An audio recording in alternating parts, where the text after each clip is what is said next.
Olá, meus caros, tudo bem? Bom, nessa nossa aula, a gente vai trabalhar os entendimentos consolidados no âmbito do SCJ sobre a indisponibilidade de bens no âmbito da improbidade administrativa.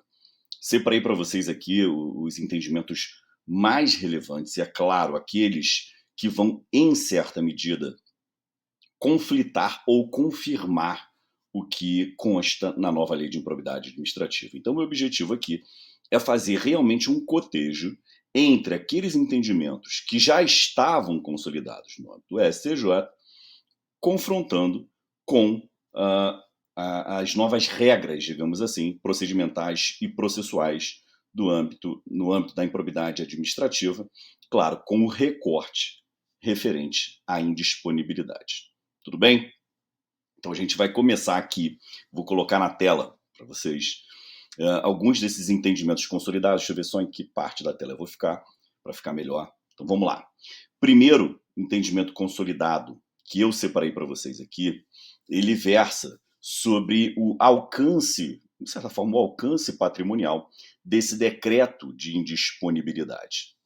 E aqui a gente tem uma questão interessante. Por quê?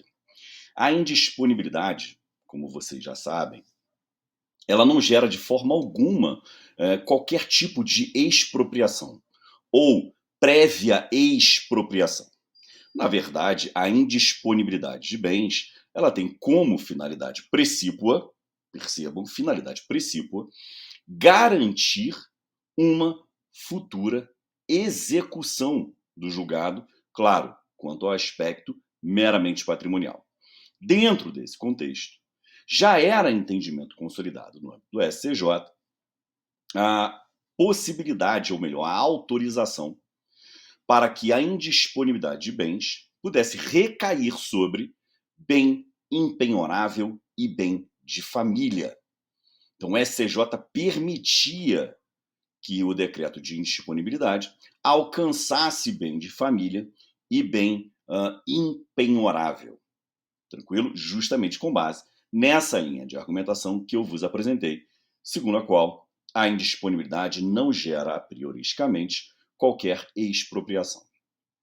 Qual é o problema? Já coloquei na tela para vocês. Abram lá no artigo 16, parágrafo 14 da nova lei de improbidade. Os senhores vão perceber uma vedação expressa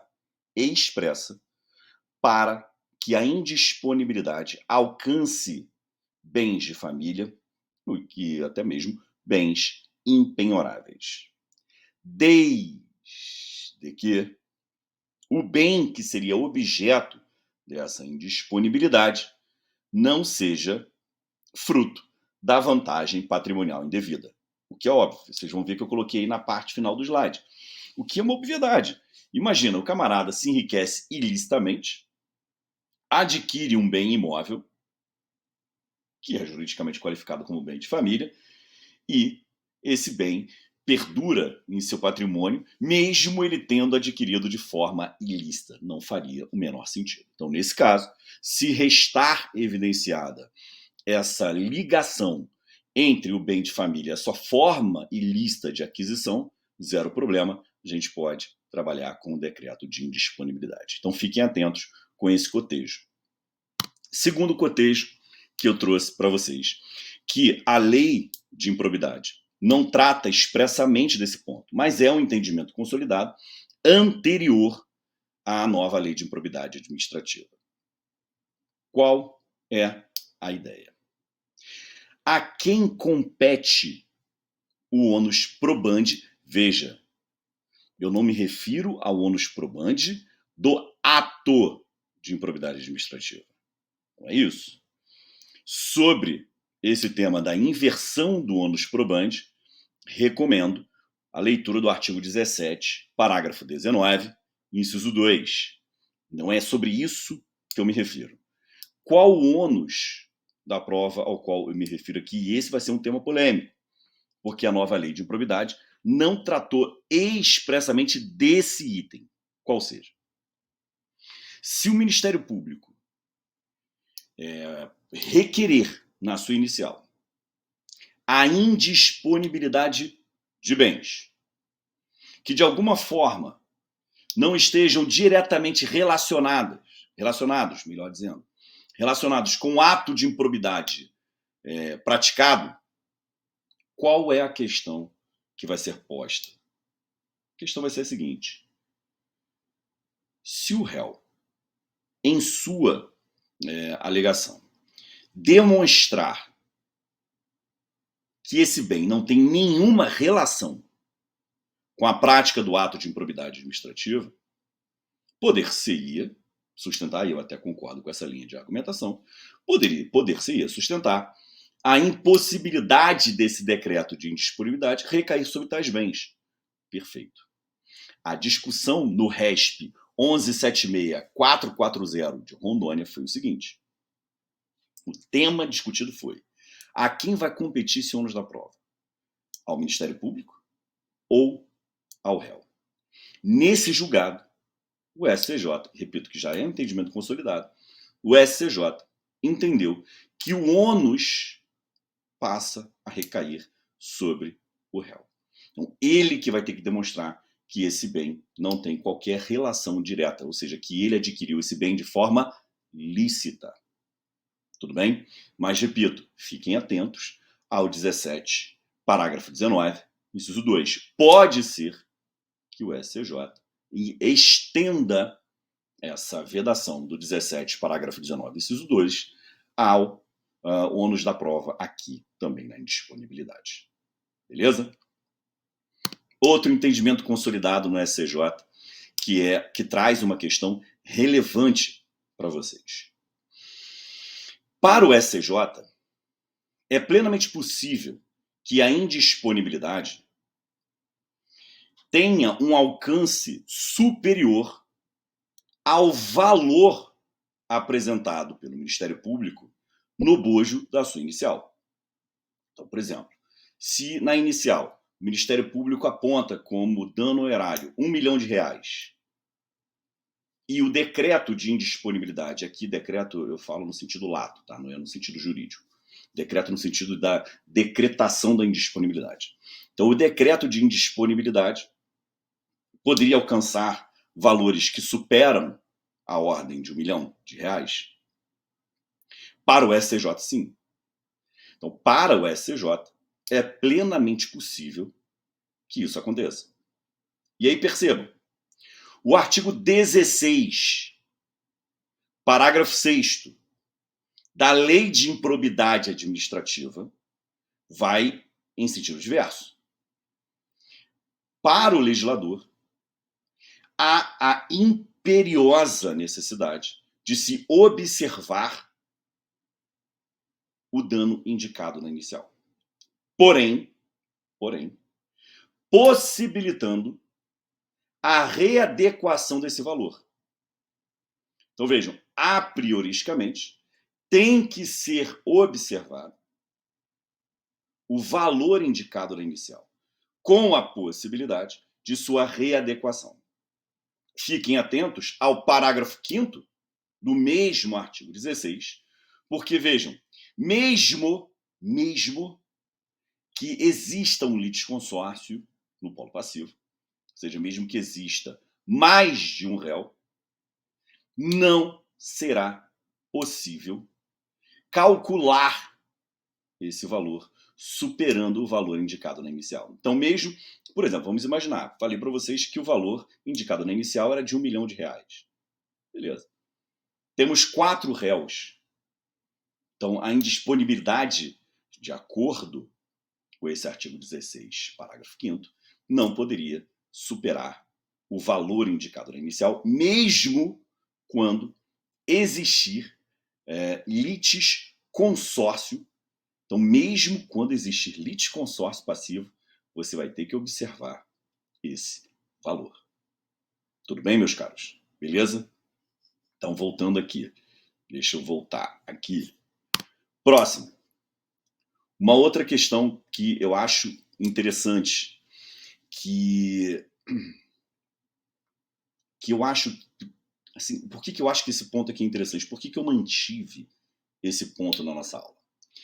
A gente sabe que houve uma modificação robusta no procedimento, Não há mais que se falar em fase de defesa prévia ou preliminar. Não há mais essa defesa prévia ou preliminar. Mas eu destaquei esse julgado aqui por um motivo. Veja só.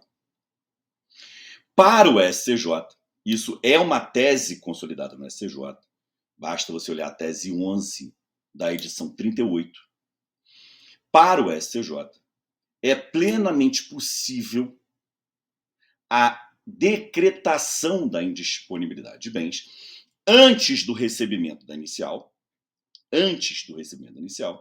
e sem audiência da parte adversa. Então, para o STJ, isso é plenamente possível. Qual é o cuidado que a gente tem que ter aqui?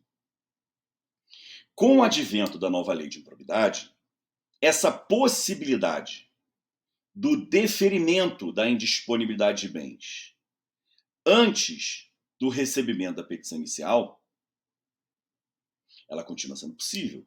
Mesmo com o advento da nova lei de probidade, continua sendo possível a indisponibilidade antes do recebimento inicial.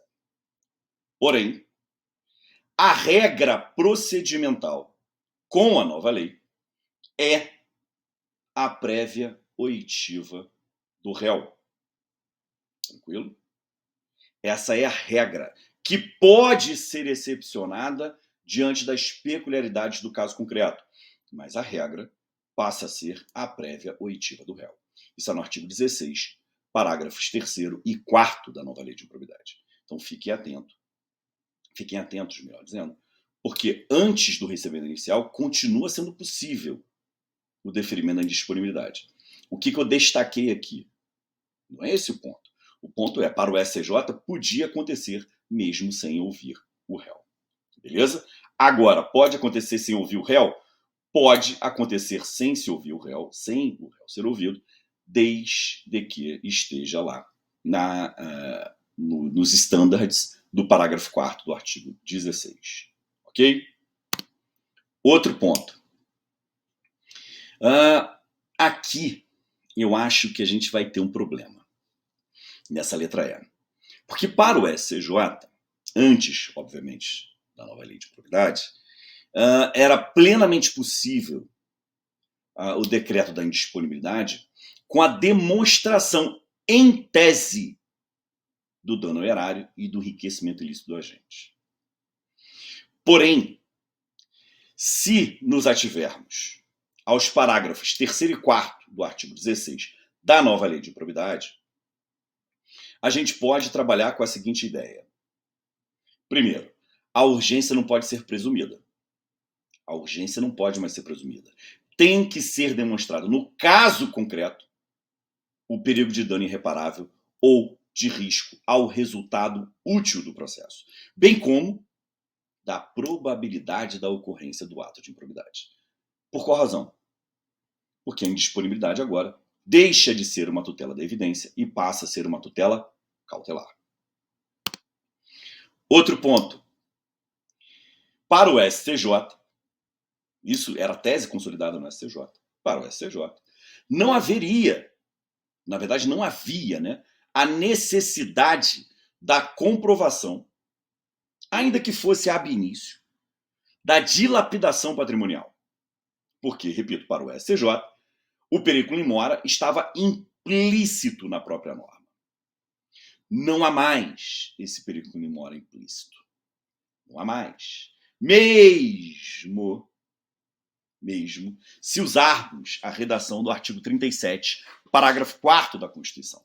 Então, mesmo assim, você não pode falar em periculum in mora implícito ou presumido, porque o legislador modificou a essência da indisponibilidade, trazendo a necessidade da demonstração do periculum in mora.